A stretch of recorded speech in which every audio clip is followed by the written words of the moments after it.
Shalom jemaat Tuhan.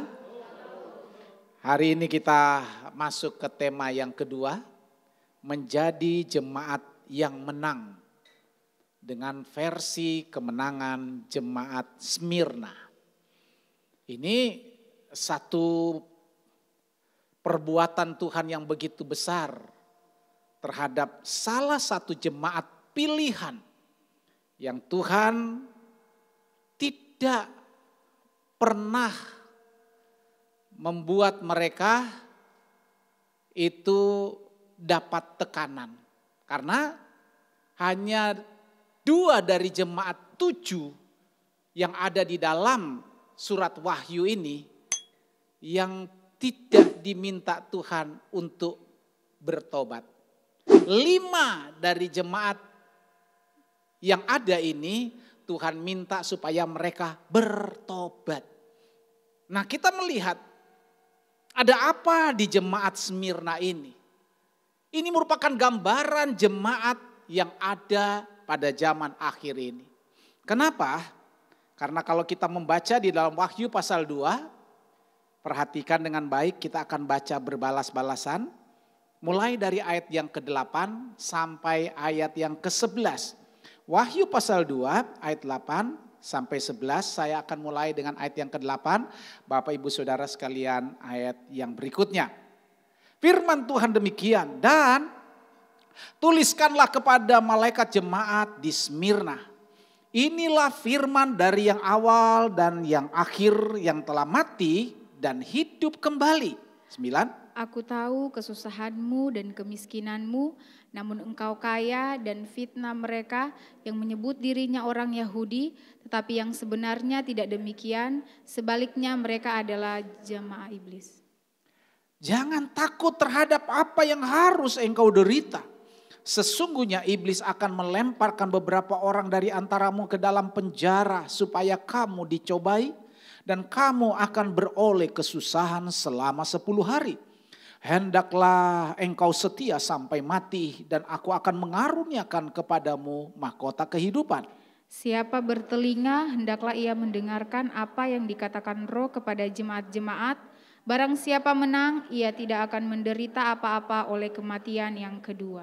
Iya, jaminan orang yang menang dalam versi kemenangan Smyrna adalah barang siapa menang, ia tidak akan menderita apa-apa oleh kematian yang kedua.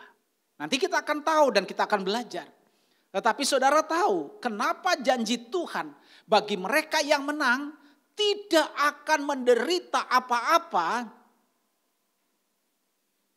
di dalam kematian kedua.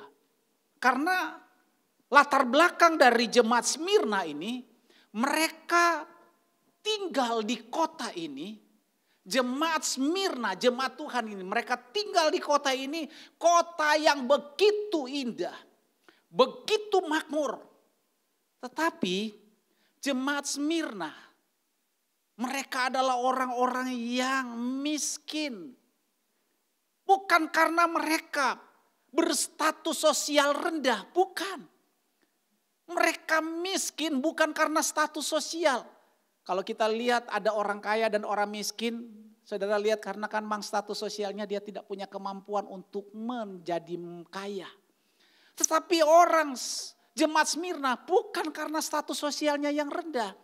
Mereka punya kekayaan yang luar biasa, tapi mereka tukar dengan menjadi miskin karena kesetiaan mereka kepada Tuhan. Dan posisi mereka adalah orang-orang yang dianiaya. Mereka adalah orang-orang yang mengalami kesusahan yang sangat berat. Bukan karena mereka melakukan kriminalitas. Bukan karena mereka berbuat jahat. Tapi karena mereka ingin mempertahankan iman dan kesetiaan mereka kepada Tuhan. Nah, Bapak Ibu Saudara sekalian. Bukan cuma itu, mereka hidup bermasyarakat setiap kali mereka difitnah. Difitnah oleh siapa?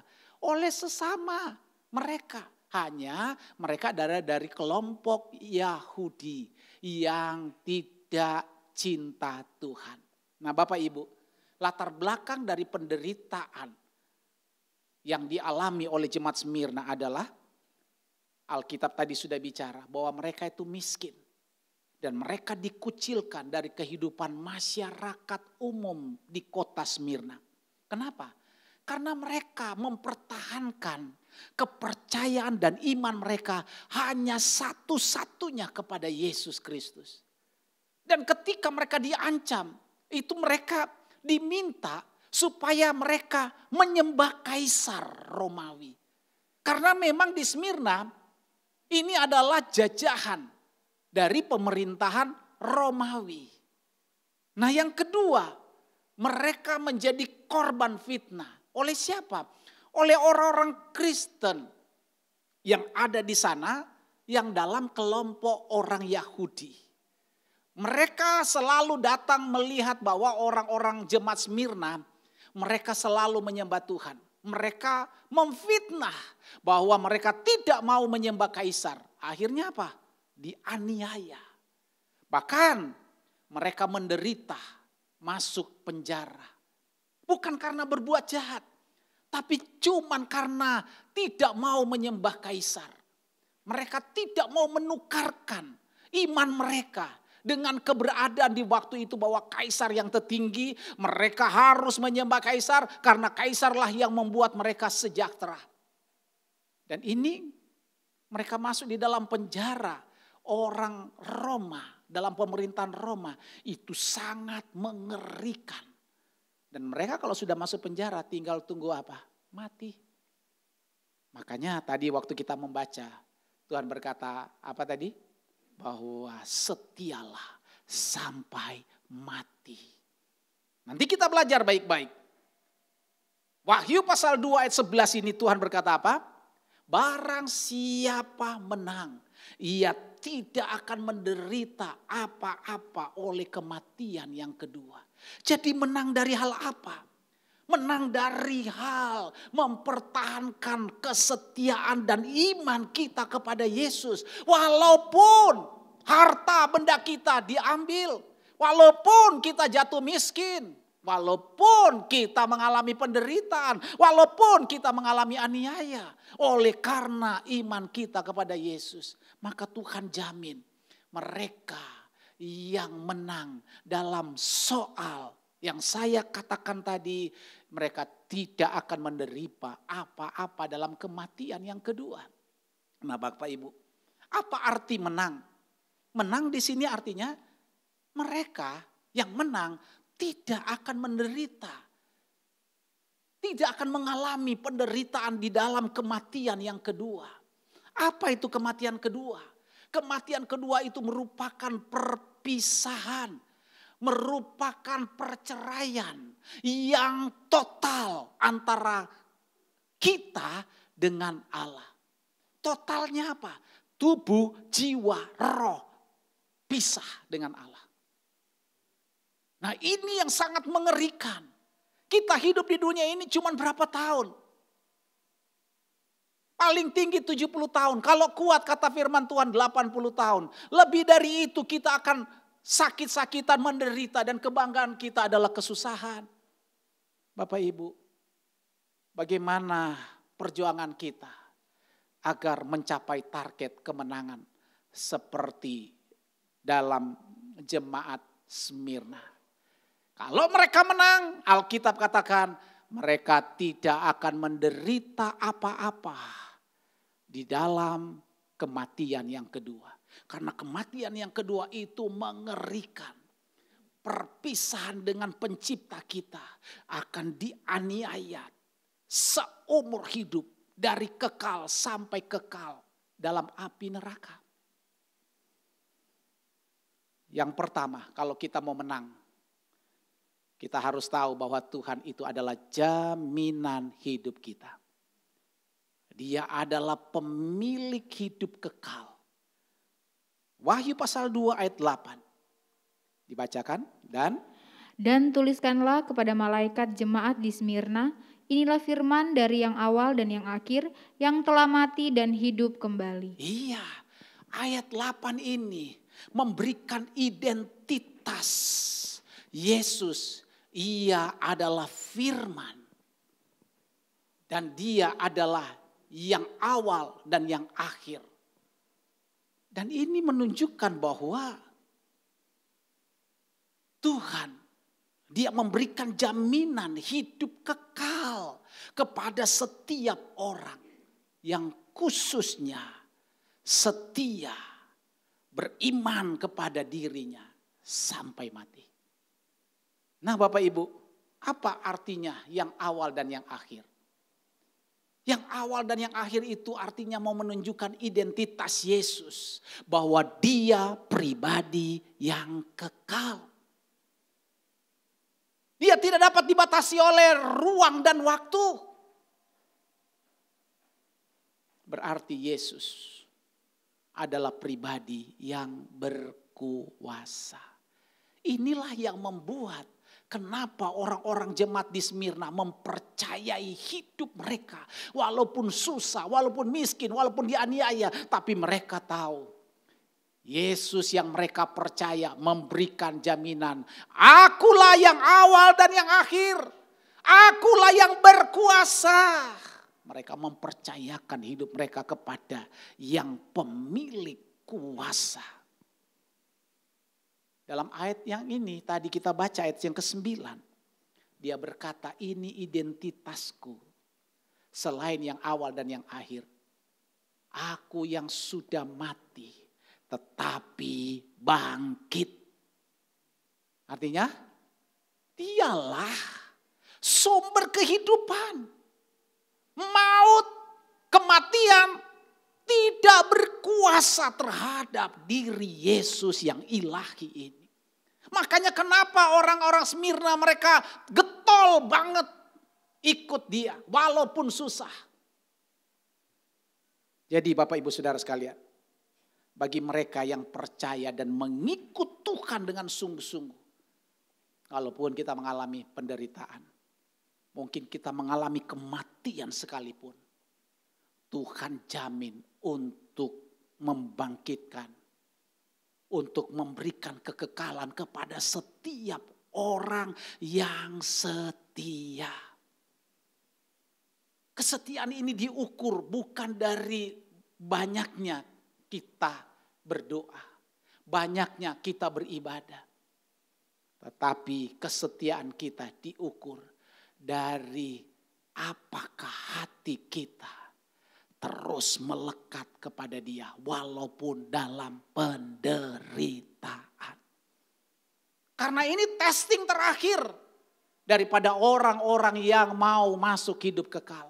Karena Tuhan jamin kalau saudara menang maka pasti kematian kedua itu tidak berhak untuk merenggut kita. Ini yang membuat kita harus bersungguh-sungguh kepada Tuhan. Kita harus terus bersyukur kepada Tuhan. Bahwa Tuhan engkau jamin dengan pribadimu dalam hidup kami. Yaitu apa? Akulah yang awal dan yang akhir. Itu artinya dia adalah Tuhan dalam kekekalan. Semua waktu hidup kita diatur oleh Tuhan yang pemilik kekekalan, asalkan saudara mau. Kalau kita tidak mau, Tuhan yang kekal, Tuhan yang mati dan telah bangkit ini, dia tidak berkuasa untuk ikut mengatur hidup kita kalau kita tidak mau meletakkan hidup kita kepada dia. Karena jaminan ini yang membuat kita harus bersyukur. Saya waktu membaca ini pun saya berkata, Tuhan, kepercayaanku kepadamu tidak sia-sia. Kenapa? Karena engkau adalah Tuhan yang kekal. Dan engkau siap membangkitkan orang yang mati untuk menerima hidup yang kekal. Yang kedua, bagaimana kita bisa mengalami kemenangan? Wahyu pasal 2 ayat 9. Aku tahu kesusahanmu dan kemiskinanmu, namun engkau kaya, dan fitnah mereka yang menyebut dirinya orang Yahudi, tetapi yang sebenarnya tidak demikian, sebaliknya mereka adalah jemaah iblis. Iya. Jadi apa yang terjadi? Kalaupun kita mengalami penderitaan, kemiskinan, aniaya, apapun yang terjadi dalam hidup kita yang tidak mengenakkan tubuh ini. Tuhan katakan apa? Aku tahu. Tuhan tahu. Yang menariknya di ayat yang ke-9. Tuhan tahu kesusahan dan kemiskinan jemaat Smyrna. Tetapi Tuhan tidak membebaskan mereka dari penderitaan. Why? Mengapa? Tuhan hanya bilang, aku tahu bahwa kamu mengalami kesusahan dan kemiskinan. Bahkan kamu difitnah, aku tahu. Pertanyaan kita pagi hari ini, kenapa Tuhan tidak bertindak? Saudara dengar baik, jawabannya adalah karena Tuhan ingin menguji dan melatih kesetiaan dan iman mereka. Apakah mereka lebih condong kepada hal-hal duniawi yang sifatnya sementara, atau mereka condong kepada hal-hal yang bersifat kekal, yaitu mahkota kehidupan. Ini testingnya begitu Bapak Ibu Saudara sekalian. Untuk kita terhindar dari kematian kedua, kita diuji. Ketika kita mengalami penderitaan, kita mengalami sengsara, kita mengalami kesusahan, kita mengalami kemiskinan. Dengar baik, apakah engkau masih tetap seperti jemaat Tuhan di Smyrna? Aku tetap ikut Yesus dengan setia. Bapak Ibu, contoh yang sudah diberikan oleh Paulus di dalam Ibrani 10 ayat 34 dan 35. Orang-orang Ibrani yang sudah bertobat ini, mereka punya pengalaman sama dengan orang-orang di Smyrna. Dibacakan ayat 10, pasal 10 ayat 34-35 Ibrani. Memang kamu telah turut mengambil bagian dalam penderitaan orang-orang hukuman, dan ketika harta kamu dirampas, kamu menerima hal itu dengan sukacita, sebab kamu tahu bahwa kamu memiliki harta yang lebih baik dan yang lebih menetap sifatnya. Sebab itu janganlah kamu melepaskan kepercayaanmu, karena besar upah yang menantinya. Iya, jadi penderitaan itu yang dialami oleh orang-orang Ibrani ini, itu sama. Mereka mengalami perampasan harta mereka. Tapi ketika mereka dirampas harta mereka karena mempertahankan nama Yesus, karena mempertahankan iman mereka, karena mereka mempertahankan kesetiaan mereka kepada Tuhan. Apa Alkitab katakan? Ketika dirampas mereka malah sukacita. Mungkin. Ketika dia ambil iPad-nya malah dia bilang masih ada lagi satu Pak. Ketika diambil handphonenya masih ada lagi Pak. Enggak diumpetin, enggak pakai bohong. Mereka sukacita karena apa? Firman Tuhan katakan, karena mereka ngerti bahwa di belakang sana, di balik tirai, ada harta yang sifatnya menetap. Oh Bapak Ibu Saudara sekalian, inilah yang membuat kita harus terbuka mata kita. Apakah kita condong pada hal-hal yang sifatnya duniawi? Ini yang akan memisahkan kita dengan Tuhan. Kenapa? Karena Tuhan berkata kalau engkau mencintai duniawi, engkau adalah, masih ingat? Kalau engkau cinta akan dunia ini, engkau adalah musuh Allah. Makanya Tuhan kasih tahu ayat yang ke-35. Sebab itu janganlah kamu melepaskan kepercayaanmu, karena besar upah yang menantinya. Jemaat Smyrna dijanjikan apa? Kalau kamu setia sampai mati, maka aku akan memberikan mahkota kehidupan. Tuhan tahu bahwa penderitaan kita ini ada. Hanya kalau kita setia mengikut Dia, maka Dia pasti akan memberikan pahala. Dan kalau belum mendapat pahala, Tuhan memberikan jalan keluar. Contoh, Keluaran pasal 22. Kejadian 22 maksud saya. Ayat 11 dan 12 dibacakan. Kejadian 22 ayat 11 dan 12. Bunyi firman Tuhan, tetapi berserulah malaikat Tuhan dari langit kepadanya, Abraham, Abraham, sahutnya, ya Tuhan. Lalu ia berfirman, jangan bunuh anak itu dan jangan kau apa-apakan dia, sebab telah ku ketahui sekarang bahwa engkau takut akan Allah dan engkau tidak segan-segan untuk menyerahkan anakmu yang tunggal kepadaku. Jadi apakah Tuhan berdiam diri? Ketika Tuhan uji kesetiaan dan iman daripada Abraham. Bawa anakmu yang tunggal untuk dipersembahkan kepada aku. Dari awal permintaan Tuhan, tidak ada satu perkataan pun dari Abraham untuk mempertanyakan permintaan Tuhan. Dia membawa anaknya, diikat. Dan Alkitab mencatat ketika dia mengangkat pisau untuk menyembelih, Tuhan mencegah dia. Abraham, Abraham. Sahut Abraham, ya Tuhan.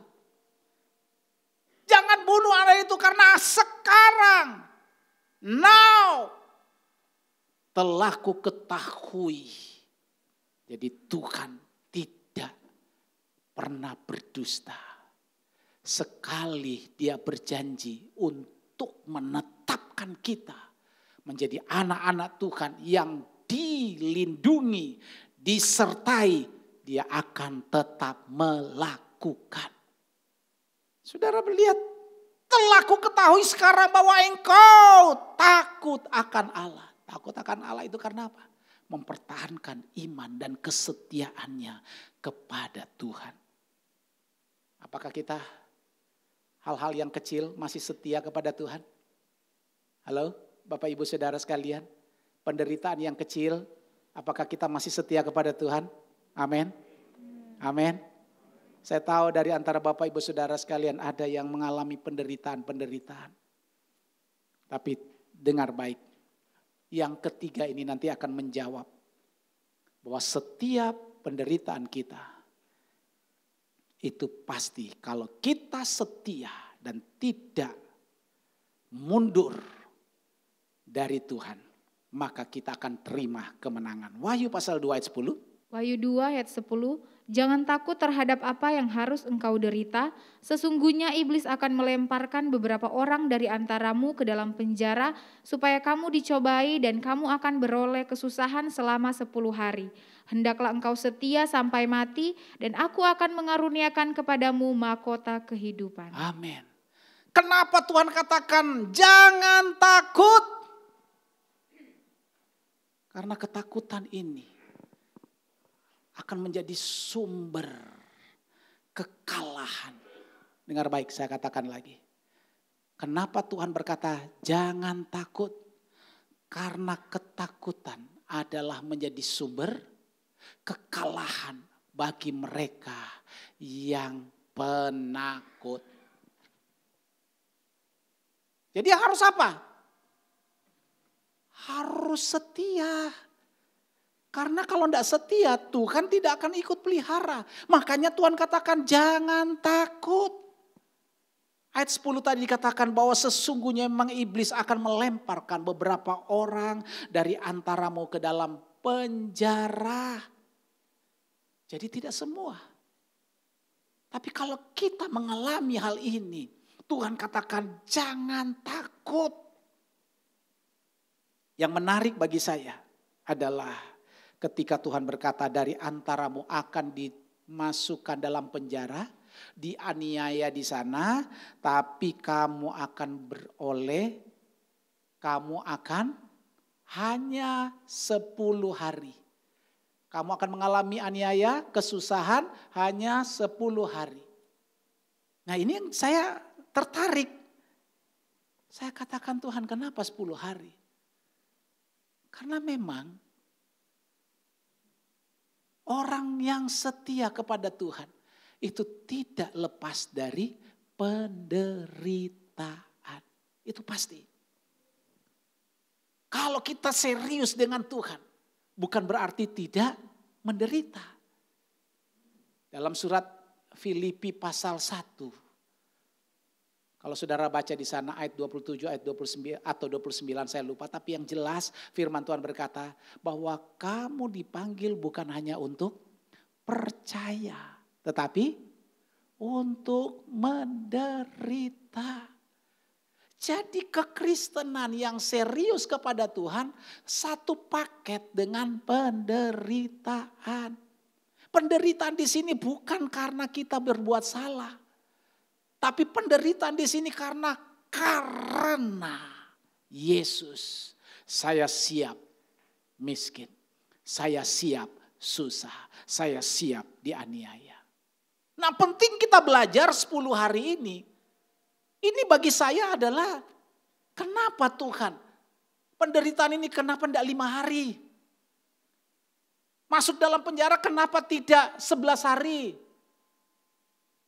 Kenapa harus 10? Banyak penafsir katakan bahwa angka 10 itu adalah angka sempurna. Oke. Angka sempurna. Jadi kita akan mengalami aniaya, penderitaan. Kalau mau dapat mahkota kehidupan itu harus totally sempurna. Karena kalau tidak sempurna, ada kemungkinan kita menderita, yang penting sudah ikut Tuhan. Disuruh bohong, enggak apa-apa, yang penting tetap aku percaya Yesus kok. Bapak ibu saudara sekalian, kita perlu belajar. Karena Tuhan kasih limit, kasih batasan. Itu artinya yang pertama. Kalau kita mengalami penderitaan, itu tidak selama-lamanya. Ada batasnya. Sampai Tuhan harus berkata 10 hari. Kamu akan dicobai dan kamu akan mengalami kesusahan. Memang saya membaca dalam satu artikel bahwa kenapa 10 hari. Karena di zaman pemerintahan Romawi, 10 hari di dalam penjara dalam pemerintahan Romawi itu sama dengan 1000 hari di penjara pemerintahan yang lain. Artinya memang Tuhan tahu batas kemampuan kita. 10 hari cukup bagi orang yang setia mengalami penderitaan. Artinya Tuhan tahu bahwa harus ada batas. Harus diakhiri. Orang olahragawan, kalau dia sudah mengalami kemenangan, apa yang dia lakukan? Aku menikmati dulu kemenangan yang aku dapat. Tapi sebelum menang, dia harus bangun pagi latihan, harus angkat berat, angkat besi. Kalau itu olahraga yang keras, dia harus mati-matian, jaga kondisi, jaga fisik. Orang lain lagi istirahat, dia sedang latihan. Tapi tidak selamanya latihan seperti itu. Harus ikut masuk dalam masa pertandingan. Dan kalau dia menang, ada jeda. Nikmati kemenangan. Nanti kita lihat. Yang kedua, penderitaan 10 hari ini artinya bahwa di dalam masa yang sudah ditentukan Tuhan, Tuhan tetap menyertai kita. Kenapa? Karena dia bilang, jangan takut. Dia adalah Tuhan yang bertanggung jawab. Sekali dia bilang, jangan takut. Bukan berarti dia bilang, ya sudah kamu pergi menderita. Aku tidak peduli. Tuhan kita bukan seperti itu. Yesaya 41 ini menjadi ayat saya dan istri saya. Saya nggak tahu waktu dia sakit dulu. Ternyata dia pakai ayat ini. Tetapi waktu saya mengalami hal-hal yang tidak mengenakan, secara physically saya juga bilang Tuhan, ayat yang sama yang engkau berikan kepada istri saya, ini juga yang saya pegang menjadi tuntunan Tuhan dalam hidup saya. Yesaya 41 ayat 10. Janganlah takut sebab aku menyertai engkau, janganlah bimbang sebab aku ini Allahmu. Aku akan meneguhkan bahkan akan menolong engkau, aku akan memegang engkau dengan tangan kananku yang membawa kemenangan. Iya. Wah, ini benar-benar menguatkan iman saya. jangan takut. Ayat sebelumnya, sebelum ayat 10, ayat 9 bilang apa? Siapa yang perlu, yang Tuhan katakan tidak boleh takut? Ayat 9. Ayat yang ke-9, engkau yang telah kuambil dari ujung-ujung bumi dan yang telah kupanggil dari penjuru-penjurunya, aku berkata kepadamu, engkau hambaku, aku telah memilih engkau dan tidak menolak engkau. Iya, jadi siapa yang Tuhan bilang jangan takut? Mereka yang dipilih Tuhan. Apakah engkau sudah menjadi orang pilihan Tuhan? Maka jaminan ini, jaminan penyertaan Tuhan ini, 10 hari penderitaan atau apapun waktu penderitaan kita, Tuhan pasti menyertai engkau. Yesaya 41 tadi berkata ayat 10, jangan takut karena aku menyertai engkau. Jangan bimbang karena aku ini adalah Allahmu. Aku akan meneguhkan engkau dan aku akan menolong engkau. Karena aku akan memegang engkau dengan tangan kananku untuk membawa kamu pada kemenangan. Artinya tidak selamanya latihan, tidak selamanya diuji. Tuhan yang menyertai kita. Dia memegang kita dengan tangan kanannya yang kuat untuk memberi kita kepada kemenangan. Amin. Yang ketiga, bahwa 10 hari ini adalah kehendak Tuhan. Tuhan berkata di dalam ayat 10 tadi bilang apa? Hendaklah kamu setia sampai mati. Kenapa? Tuhan tidak asal ngomong. Ketika Tuhan berkehendak untuk kita setia sampai mati. Karena Dia pernah mengalami kesetiaan perintah Bapa untuk dirinya. Dia mati di atas kayu salib. Supaya apa? Supaya dia mengalami kemenangan. Maka Tuhan berkata, hai maut, di manakah sengatmu? Karena kemenangan Tuhan tidak ada lagi yang bisa mengalahkan dia. Dan kita sedang ikut di dalam janji Tuhan. Makanya kenapa 10 hari? Karena itu janji Tuhan. Di dalam rentang waktu yang sudah ditetapkan Tuhan, ada janji Tuhan. Bala kita setia, kita tetap berimankan kepada Yesus, maka kita akan terima kehidupan kekal. Orang yang setia dalam iman kepada Tuhan. Walaupun menderita, walaupun dianiaya, walaupun miskin, walau miskin tetapi bukan karena orang miskin. Dimiskinkan karena nama Tuhan. Tuhan bilang apa? Kamu akan menerima mahkota kehidupan. Apa itu tadi yang kita baca? Bagaimana janji Tuhan bagi mereka yang menang? Kita kembali ke Wahyu pasal 2 ayat 11. Ini benar-benar versi jemaat Smyrna. Kita kalau mau menang, kita minta sama Tuhan. Tuhan, inilah kemenangan sejati. Kita baca sama-sama. Wahyu 2 ayat 11. 2, 3. Siapa bertelinga, hendaklah ia mendengarkan apa yang dikatakan Roh kepada jemaat-jemaat. Barang siapa menang, ia tidak akan menderita apa-apa oleh kematian yang kedua. Apa tuh kematian kedua? Kematian kedua adalah sebuah perpisahan manusia secara total. Roh, jiwa, dan tubuh dengan pencipta kita. Artinya itulah neraka yang sangat mengerikan. Di dalam Injil Markus dikatakan, di dalam neraka ini, di dalam api ini, ulat-ulatnya tidak mati. Uket-uket itu akan menyerang setiap orang yang ada di dalamnya. Neraka tidak dibuat untuk manusia. Dengar baik. Tetapi manusia yang masuk di dalam api neraka ini adalah mereka yang tidak setia. Tidak mau mempertahankan imannya kepada Tuhan. harus dipastikan pagi hari ini kita adalah orang-orang yang menang. Amin. Walaupun menderita tetap ikut Tuhan. Amin. Walaupun dalam keadaan susah tetap mempertahankan Tuhan sebagai juru selamat kita. Amin. Walaupun dalam keadaan sakit yang berat kita harus katakan, Tuhan, Engkau adalah Tuhanku yang tidak pernah berdusta. Amin.